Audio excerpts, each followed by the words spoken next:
All right, Thursday, after 6 seasons as head coach at Utah State, Matt Wells making the move to leave the Aggies and become the head coach of Texas Tech in the Big 12. I hear Lubbock's really nice this time of year. I do too.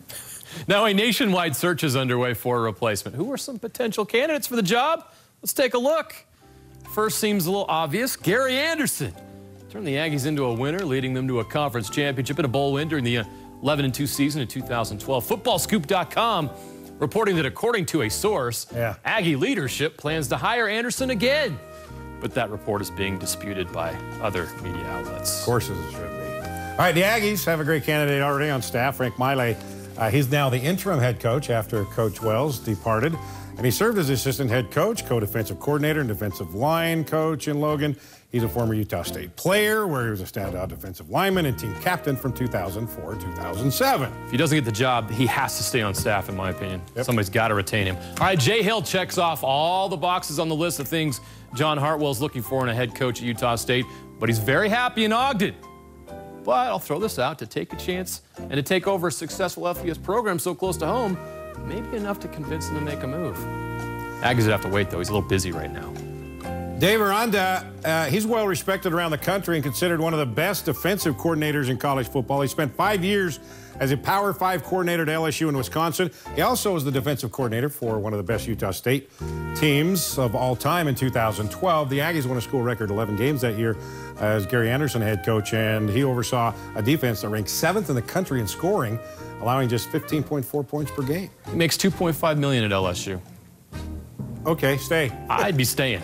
Another former Aggie defensive coordinator, Todd Orlando, has played a major role in turning around the Texas defense since coming to Austin with Tom Herman in 2017. Before that, he was part of a successful run at Houston, where the Cougars reached a New Year's Six bowl. But like Aranda, he would have to take a pay cut to be a head coach in Logan. He makes $1.7 million per year in Austin.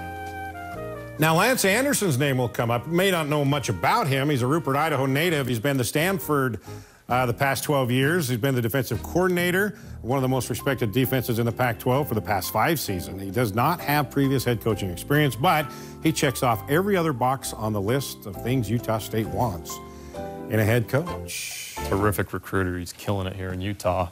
All right. So, your thoughts? You know what? I have a hunch that it's not going to be anybody on that list. I think that Hartwell's going to go outside like he did with Craig Smith, the basketball coach, because he came, we had no idea who he was. No. And all of a sudden, boom, there he was. I don't think it's any of those guys. Now, and to credit Hartwell, Craig Smith has been an excellent choice so far, at least early on. We're very impressed with all of a sudden Utah State basketball is very relevant. There's a lot of good names on there. I will say this about the football. Basketball's a little different. Football, with so many LDS missionaries on your team, the Polynesian pipeline, all the things you need to do to be successful in Utah, I think you have to understand the culture and what it takes to be a successful head coach here. And I think you get a jump on that if you got a guy like Gary Andersen, if you got a guy like Jay Hill, if you retain Frank Miley.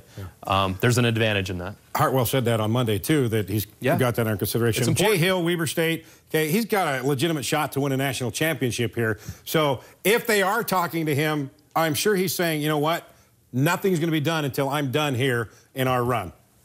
I just can't see Jay Hill doing that right now and saying, I'm going to coach you, but I'm going to leave you. No. Maybe that's why that probably wouldn't work out. It wouldn't be the right time. Yeah. So anyway, I don't think it's anybody in that list. And I don't think no head coaching experience is a big deal. There's some urgency. urgency. Wells didn't have a head coaching job. No, that's why I hey, Frank Miley might be a great choice. He knows the culture there.